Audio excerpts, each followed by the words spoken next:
దయచేసి గ్రంథాలు తెరవండి.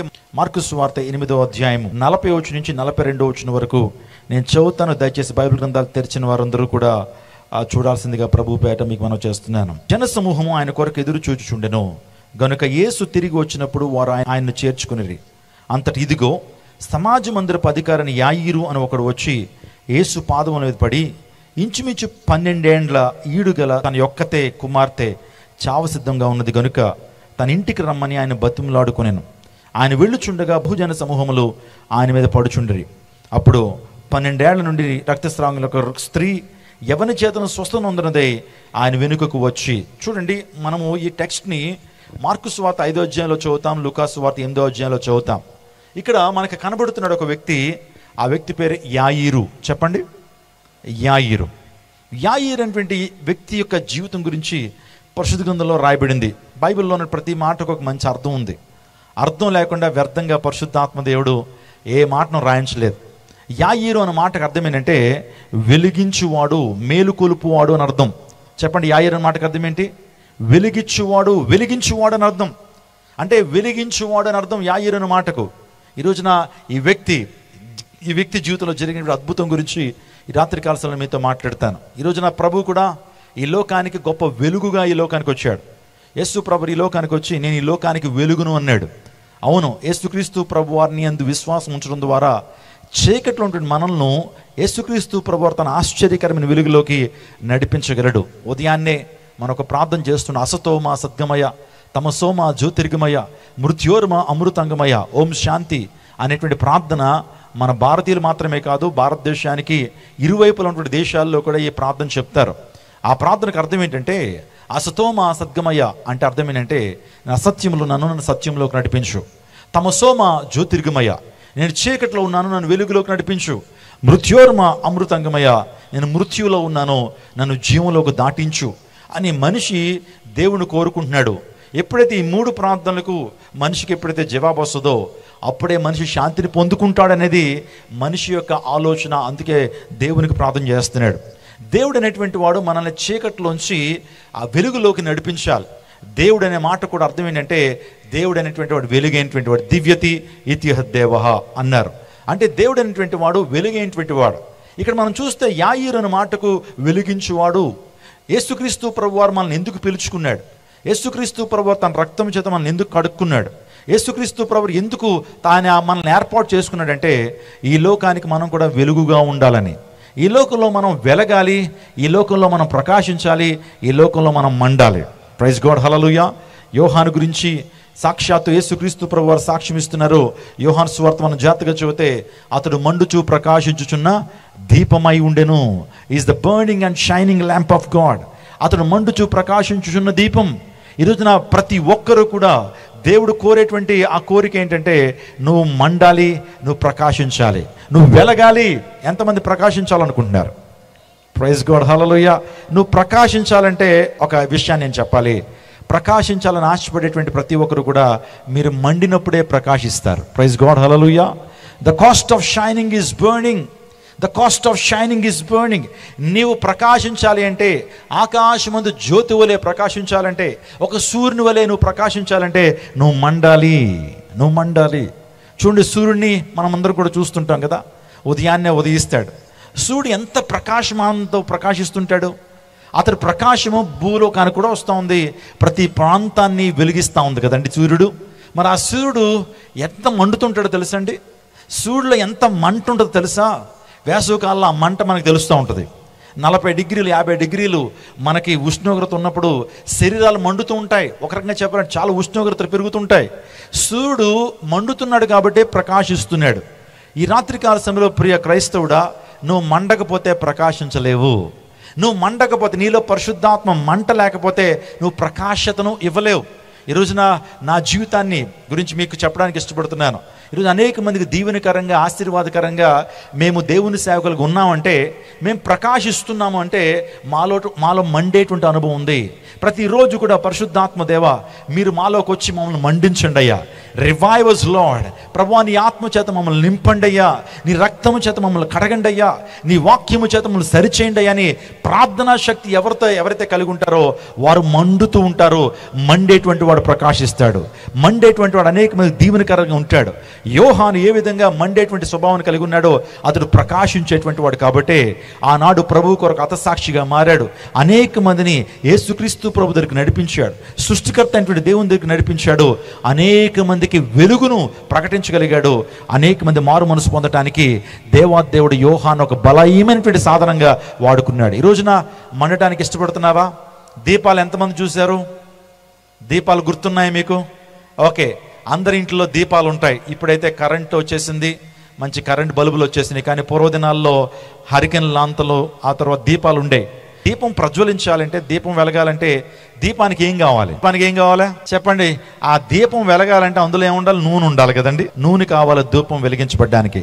రెండోదిగా దీపానికి ఏం కావాలి? ఇంకా ఏమండి? నూనె కావాలన్నారు, ఒత్తి కావాలి. వండర్ఫుల్, ఒత్తి కావాలి. అది వెలిగించబడ్డానికి ఒత్తి కావాలి. ఆ తర్వాత ఆ మంట ఆరిపోకుండా ఉండడానికి ఏం కావాలి? దీపానికి చిమ్నీ కావాలి. వండర్ఫుల్. సో ఈ మూడు కావాలి. నీవు కూడా ఒక దీపంతో పోల్చుకుంటే నువ్వు కూడా ప్రకాశించాలి, వెలగాలంటే నీలో కూడా నూనె ఉండాలా. ఏంటా నూనె? పరిశుద్ధాత్మనే నూనె. నూనెతో నా తల అంటి ఉన్న పరిశుద్ధాత్మ అభిషేకం నువ్వు కలిగి ఉన్నప్పుడు నువ్వు మండుతావు. రెండోదిగా ఒత్తి అని చెప్పారు కదా, ఒత్తి దేనికి సాదృశ్యం? ప్రార్థనా జీవితానికి సాదృశ్యం. ఆ తర్వాత మూడోదిగా చిమ్నీ అన్నారు కదండి, చిమ్నీ సహవాసానికి సాదృశ్యం. గుర్తుంటుందా మీకు? దీపం గురించి 3 విషయాలు చెప్పాను. దీపం ప్రజ్వలించాలి, వెలగాలంటే దీపంలో నూనె ఉండాలా, దీపానికి ఒత్తి ఉండాలి, దీపానికి చిమ్నీ ఉండాలా. అంటే ఒక విశ్వాసి తన జీవితంలో ప్రజ్వలించి వెలగాలి అంటే పరిశుద్ధాత్మ యొక్క అభిషేకం అతనిలో ఉండాలి. రెండోదిగా ప్రార్థనా జీవితం కలిగి ఉండాలి. మూడోదిగా సహవాసము. ఒక మంచి సహవాసంలో నువ్వు ఉండాలి. ఒక మంచి మందిరంలో నువ్వు నాటబడాలి. దావీదు అంటున్నాడు, నేనైతే దేవుని మందిలో ఒక పచ్చని ఒలివ చెట్టు వలె నాటబడ్డాను. I'm planted in the church of God as olive tree అని దావీదు మాట్లాడుతున్నాడు. నా ప్రియదేవచనాగమా, యాయీరు అన్న మాటకు అర్థం ఏంటి? వెలిగించువాడు. నువ్వు వెలిగించబడితే అనేక మందిని వెలిగిస్తావు. నువ్వు మండేటువంటి వ్యక్తి అయితే అనేక మందిలో మంటను ఏం చేస్తావు? రగిలింప చేస్తావు. నువ్వు చల్లారిపోయావు అనుకోండి, చల్లగా అయిపోయావు అనుకోండి, ఎవరిని నువ్వేం చేయాలి? ఇన్స్పైర్ చేయలేవు. ఆలోచన చేయండి. ఈరోజు చాలామంది చల్లారిపోయినటువంటి జీవితాలు, ఆత్మీయ జీవితాలు చల్లారిపోయినాయి. కానీ చెప్తా ఉంటారు, మాకు 20 సంవత్సరాలు విశ్వాస జీవితం అనుభవం అండి, మేము మొదటి సంఘంలో మేము మొదటి విశ్వాసులం అండి, రకరకాలుగా మాట్లాడుతుంటారు. కానీ వారు మండేటువంటి స్వభావాన్ని కలిగి ఉంటారు, నామకార్థ క్రైస్తవ జీవితాలకి జీవిస్తుంటారు. అలాంటి వారిని బట్టి దేవుడు ఏనాడు కూడా హర్షించడు, సంతోషించడు. నా ప్రియదేవచనాగమా, మనం జాగ్రత్తగా చదివితే యాయీరు అనేటువంటి ఈ వ్యక్తి గురించి మనం ఈరోజు ధ్యానం చేయబోతున్నాం. ఆ వ్యక్తి జీవితంలో యేసుక్రీస్తు ప్రభువు ఒక అద్భుతాన్ని జరిగించారు. పరిశుద్ధ గ్రంథ లేఖనాల్లో 5 యాయీరులు ఉన్నారండి. ఎంతమంది ఉన్నారు? 5. ఎంటైర్ ఆదికాండం నుంచి ప్రకటన గ్రంథం వరకు 5 యాయీరులు మనం చూస్తుంటాం. వారిలో ప్రత్యేకంగా చెప్పాలంటే మీరు ఇంటికి వెళ్ళిన తర్వాత మీరు రాసుకోండి. ఇంటికి వెళ్ళిన తర్వాత ఆ యాయీరులు ఎవరో మీకు అర్థం. సంఖ్యాకాండము 32వ అధ్యాయం 41వ వచనంలో మనష్షే గోత్రికుడైనటువంటి వాడు యోధా వంశస్థుడు ఒకడు యాయీరు మనకు కనబడతాడు సంఖ్యాకాండంలో. ఆ తర్వాత న్యాయాధిపతులు మనకు తెలుసు. దేవుడు న్యాయాధిపతులు నియమించి ఇశ్రాయేలుని పరిపాలన చేయడానికి వారిని ఎంపిక చేసుకున్నాడు కదా. అందులో ఒక న్యాయాధిపతి పేరు యాయీరు. ఆ తర్వాత మీలో చాలా మందికి మొర్దెకై తెలుసు. ఎస్తేరు గ్రంథంలో మొర్దెకై కనబడతాడు. మొర్దెకై యొక్క తండ్రి పేరు కూడా యాయీర్ అని ఎస్తేరు గ్రంథం 2వ అధ్యాయం 5వ వచనంలో రాయబడింది. ఆ తర్వాత గొల్యాతు సహోదరుని చంపిన ఒక బలవంతుని తండ్రి పేరు కూడా యాయీర్ అని దేవుని లేఖనంలో మొదటి దినవృత్తాంతాల గ్రంథం 20వ అధ్యాయం 5వ వచనంలో రాయబడింది. ఆ తర్వాత మనం ఇప్పుడు చదువుకున్నటువంటి వ్యక్తి ఒక సమాజ మందిరపు అధికారి. సో యాయీరు గురించి చెప్పాలంటే ఇతడు యాజకుడు కాదు, ఇతడు ఒక సమాజ మందిరంలో ఆ వ్యక్తి ఒక అధికారిగా ఉన్నాడు. చూడండి, మన అందరం కూడా కూడుకునేటువంటి స్థలాన్ని, ఆరాధన స్థలాన్ని ఏమంటామంటే చర్చ్ అంటాం. అదే మహమ్మదీయులు కూడుకునేటువంటి ఆరాధన స్థలాన్ని ఏమంటారు చెప్పండి? మసీద్ అంటారు.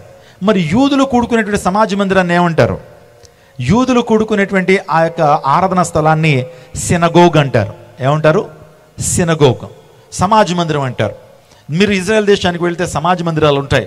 యేసు ప్రభు వారు కూడా ఆ సమాజ మందిరాల్లో బోధించినట్లుగా, అక్కడ అనేకమైన కార్యాలు జరిగించినట్లుగా మనం పరిశుద్ధ గ్రంథ లేఖనాల్లో మనం చూస్తుంటాం.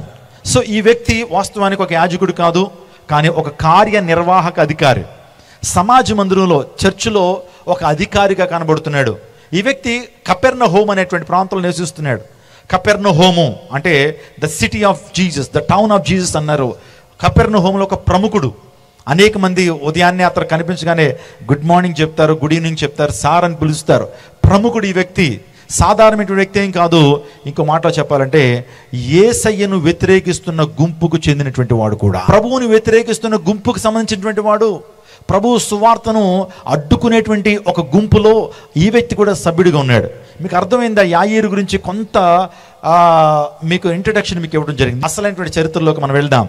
యాయీరుకి ఒక కుమార్తె ఉంది. ఆ కుమార్తెకి ఏ జబ్బు చేస్తుందో, ఏ రోగం చేస్తుందో మనకు తెలియదు. రోజు క్షీణించిపోతున్నప్పుడు ఆ నోట ఈ నోట యేసుక్రీస్తు ప్రభు గురించి విన్నాడు. యేసుక్రీస్తు ప్రభు వారు అద్భుతాలు చేసేటువంటి దేవుడు, యేసుక్రీస్తు ప్రభు వారు స్వస్థపరిచేటువంటి దేవుడు, యేసు ప్రభు వారు రక్షించేటువంటి దేవుడు, యేసు ప్రభు నిత్య జీవాధిపతి. నా కుమార్తెను రక్షించడానికి సమర్థత కలిగినటువంటి వాడు యేసు ఒక్కడే. అనేక మంది వైద్యుల దగ్గరికి వెళ్ళి చూపించుంటాడు, కానీ ఫలితం లేదు. అనేక మంది వైద్యుల చేత తెప్పలు పడి ఉంటాడు, కానీ ఫలితం లేదు.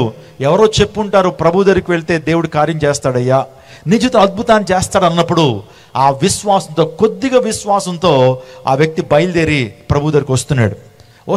వచ్చి చెప్పాడు, అయ్యా నా కుమార్తె ఇలా జబ్బుతో పడుందయ్యా, చావడానికి సిద్ధంగా ఉంది అని చెప్తున్నప్పుడే తన సేవకుల్లో ఒకడు వచ్చాడు. తన పని వాళ్ళు ఒకడు వచ్చి ఓ మాట అంటున్నాడు, అయ్యగారు ఒకసారి ఇలా రండి అన్నాడు.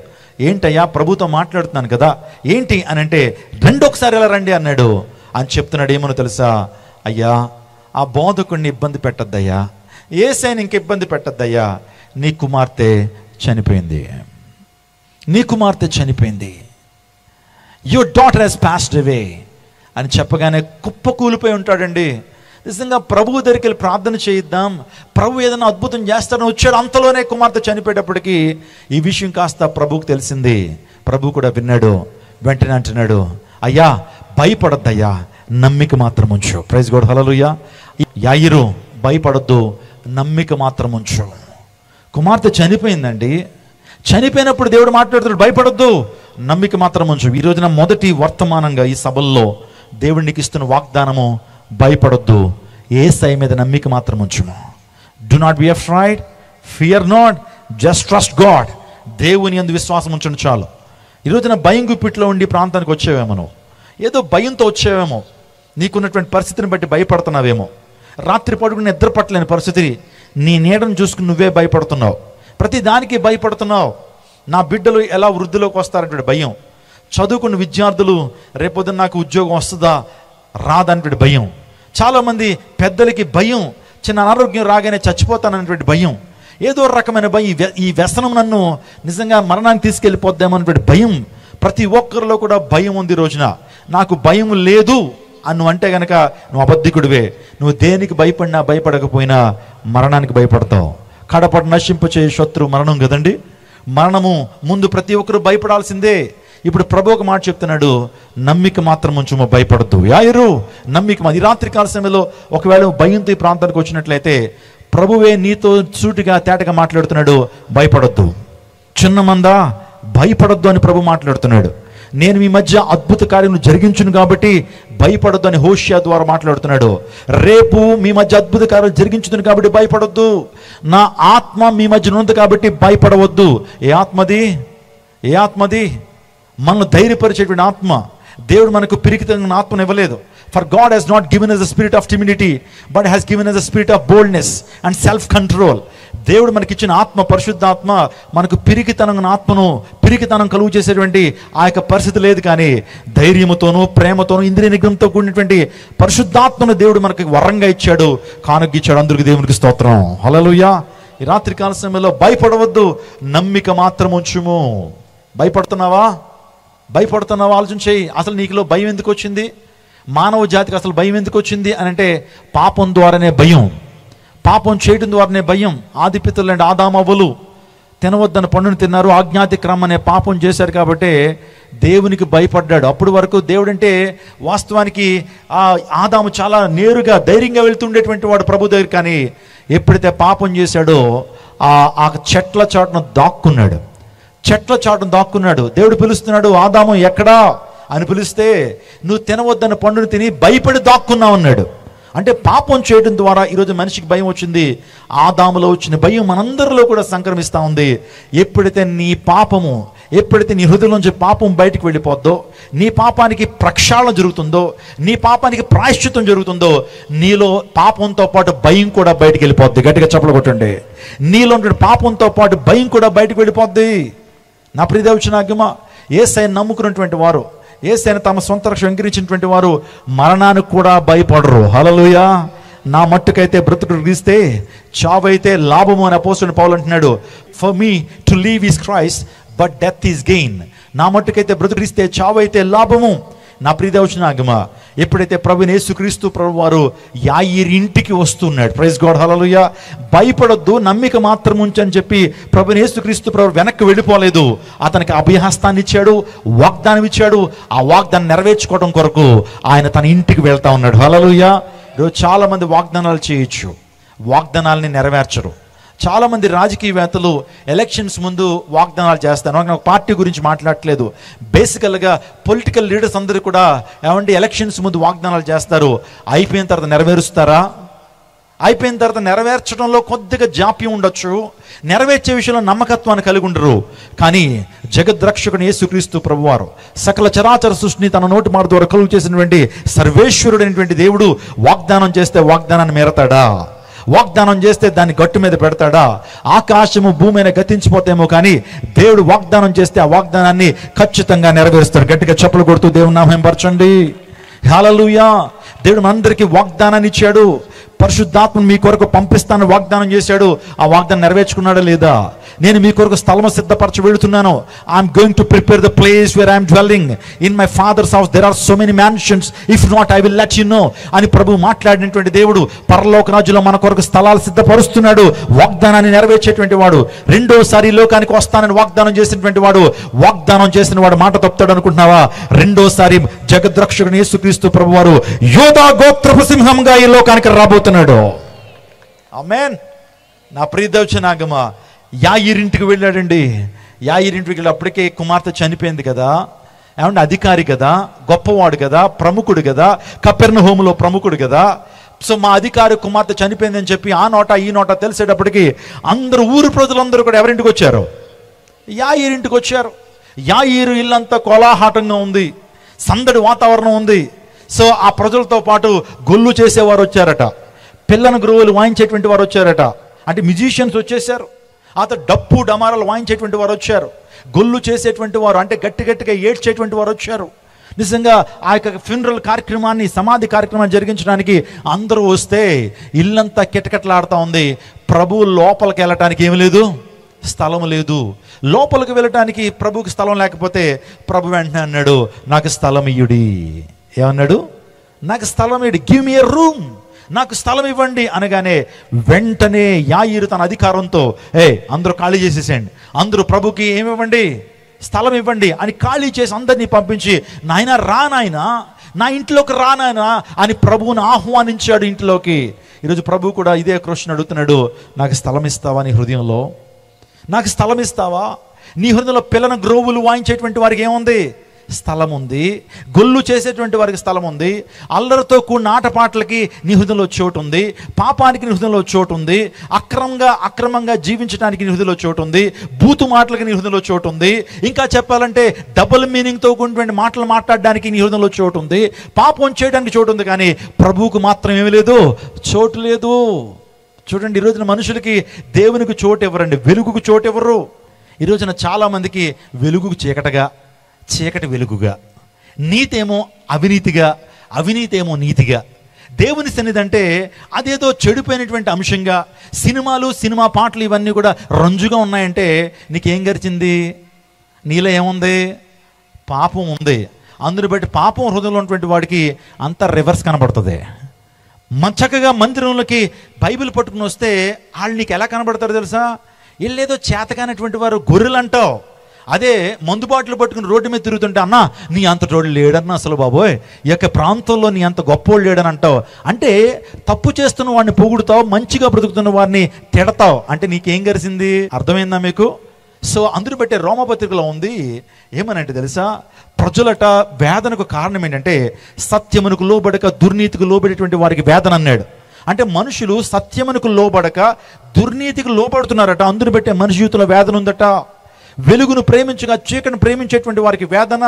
మీరు ఇంటికి వెళ్ళిన తర్వాత రోమపత్రిక 2వ అధ్యాయం జాగ్రత్తగా చదివితే సత్యమునకు లోబడక దుర్నీతికి లోబడేటువంటి వారికి వేదన, దుష్కార్యములు చేసేటువంటి వారికి వేదన, ఆ తర్వాత భేదములు పుట్టించేటువంటి వారికి వేదన అని దేవుని లేఖనాలు స్పష్టంగా తెలియజేస్తున్నాయి. నా ప్రియ దైవజనాంగమ, ఈ రాత్రికాల సమయంలో నిజంగా రూమ్ ఇస్తున్నావా? ప్రభువుకి గదిస్తున్నావా? దేవునికి నీ హృదయంలో చోటిస్తున్నావా?